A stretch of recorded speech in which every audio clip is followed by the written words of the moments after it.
What's up, everyone? This is Crypto Surf here. Today is February the 27th, and it's a Thursday afternoon. We have Bitcoin in front of us, and we're going to get into these charts. So, yesterday and the last few days, I've been sending updates, daily updates on these BTC charts. Not so much other coins, but definitely BTC. I'll try to get Bitcoin and Ethereum if you guys want. Just let me know. And as for the other coins, it's going to be not necessarily on a daily basis, but I can do Litecoin, EOS, Ripple updates every now and then. So getting into the chart here, it looks like it's been forming kind of the same count as we've been calling this whole time, the ABC countdown for a larger wave 2. We're going to take this 0.5 fib off for now because the minimum head and shoulders target is lower, and then we have the 0.618 right here as well, retracement. So I think between right here and right here is the golden spot. But we're gonna keep it like that for now, and we'll be updated as we go. So it doesn't really matter. Whenever the patterns and the Elliott wave counts are done, we'll keep that updated. I'll keep that updated, and we'll be able to enter hopefully at the right time.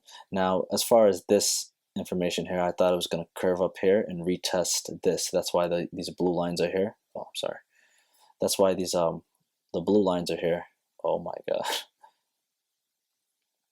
god.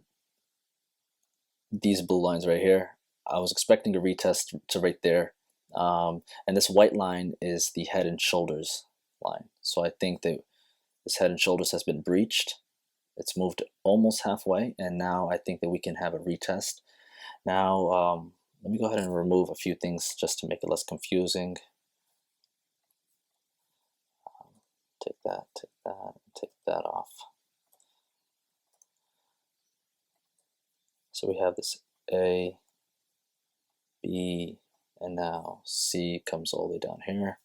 And let's remove these few things right here.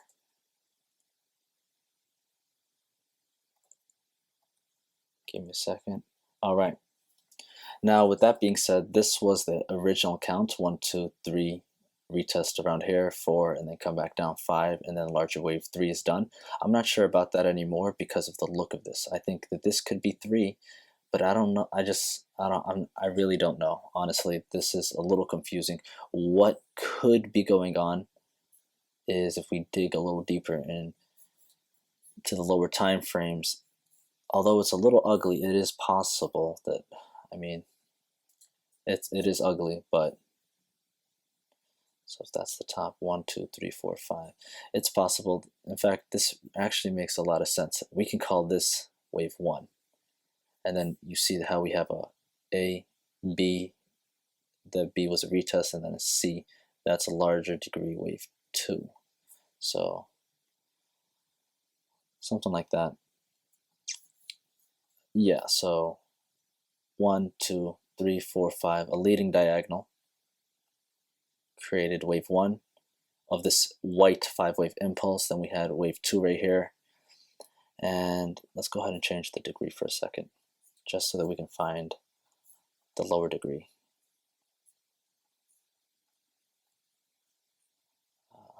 Let's do that. Let's try to count 5 waves in this wave 3. We can consider that wave 1, 2, 1, 2, 3, 4, 5. Oh man, yeah, this gets really confusing. I mean, 1, 2. This cannot be the third. This looks like 3. Okay, there we go. Yeah, that makes sense. I mean, it kind of makes sense. Let's go with that for now. And the reason why we do this, you don't have to go all the way into like a 15-30 minute time frame. Definitely not the 5 and 10. Sometimes I use those for scalps, but I'm also using them to validate the larger time frame impulses. So if you're going to call this a 1, you have to see why it's a 1. If you're going to call this the wave 3, you got to look into it and say, why is this a 3? Can I see 5 waves in there? You know, if you see something like this and you say this is wave 1, 2, 3, 4, 5, that doesn't make sense because where's the 4th wave? This was just a straight line down. So sometimes it doesn't make sense, and sometimes you got to zoom in like we just did right here to find out what's going on. Now from there we have wave 1, 2, and 3 that looks to be completed. I believe we're working on a wave 4 right now. So we start from the low, and this could honestly be anything. What I'm thinking is we could possibly see a triangle, something like this. I think that this is likely for this scenario. It'd be fitting for a wave 4, something like this, and then we continue down, and that would be labeled as a A, B, C, D, E. So from right here, you'd count A, B, C, D, E, and we'd continue down. That'd be the larger wave 4 at the E, and the larger wave 5 would be considered even larger degree wave 3. So I hope you're sticking with me here. And from there, we'll start correcting again for the larger degree wave 5. So it's a little bit of you got to really pay attention sometimes. It gets easier as you learn, but with these Elliott waves, it's sometimes you really got to pay attention to what degree you're on and stuff like that.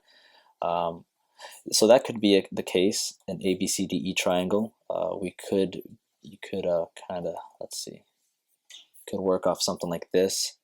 No, I'm not sure exactly. This really could form into anything, and I'm not too worried about that. I am on a long for a scalp.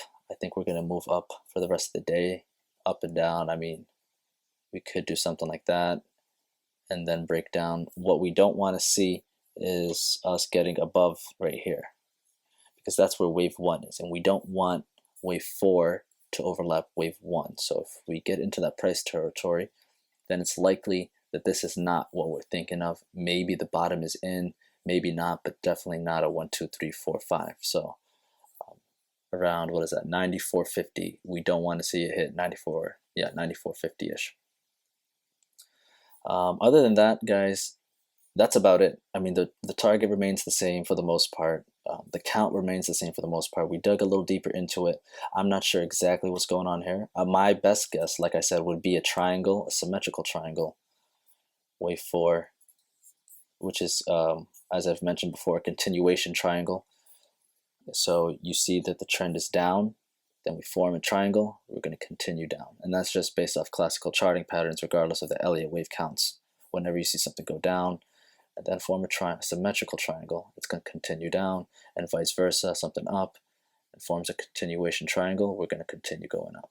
So these are called continuation triangles.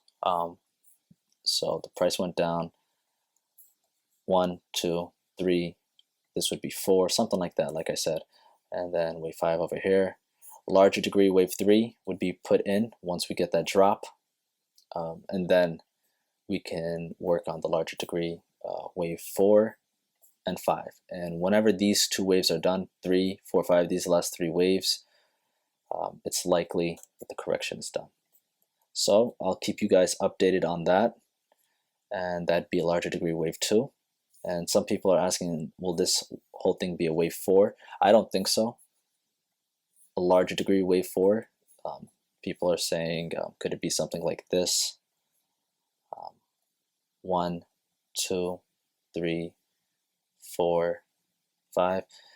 I mean, everything's possible, guys, especially with Elliott waves. I believe there is 36 different counts or variations for every single move in the Elliott wave theory. So once this move happened right here, there's 36 different possibilities. Once this happens, there's 36 different possibilities. So it gets kind of gruesome to count that all. But you stick to what's most probable versus just every single scenario. That's why we have chart patterns and little other indicators like the RSI and these Fibonacci levels, supportive resistance, all this type of stuff. We use those to our advantage to kind of find the most probable out of the 36 possible. There's a difference between probable and possible. And probable is what you want to go for. So real quickly here, this can be considered a ending diagonal. So I think that this was a wave 5, and this could also have been a wave 3, I mean C. So if this wasn't all a larger degree wave 1, 2, that's my main count as of now, wave 1, 2, right? And it's not done here, but I'm saying 2 and 3, 4, and 5 go all the way up there, whatever. But yeah, if this isn't the case, like that. If that's not the case, then I think the next best option is calling this an ABC move that's happened just as a pullback. So this could have been 1, 2, 3, 4, 5, A, B, C, B, 1, 2, 3, 4, 5, C, something like that. Which I know everyone doesn't want to talk about, and it's something scary and it's something to avoid, but it's something. It's a possibility, and so we rejected right off that 0.618, and we go down. This whole section could have been considered all wave one. I mean, wave A of a larger degree. Here's all A. All of this was just B, and then we continue down again for wave C, somewhere down here. So this is that's my secondary count, guys, and we do have some support and resistance, or a good amount of support right here. This could be an option, although it looks scary, but it could be anywhere here. But still, like I said, that's a secondary count. For now, we're gonna focus on that main count. Okay, yeah. For now, we're gonna focus on this count. Sorry about that, guys. Got a little confusing. So some type of pullback will happen either up here or more sideways. Regardless, a pullback will happen, a decline, larger wave 4, 5, and we're done. So that looks like, this is just freehand, but that looks like around mid-March is possible. And let's hope to find some type of pattern in all of this. I know it looks crazy, but possibly that fifth wave after 4, we could have some type of ending diagonal for wave 5. So right after 4, we'll continue 1, 2, 3, 4, 5, and that's where we want to buy once we break out of that, and then we continue up. So I hope this helped, guys. This is the Thursday morning update for BTC. Make sure you guys give this video a thumbs up, subscribe to the channel, and drop any comments below in regards to any questions you have, any analysis you want to see, or just anything else.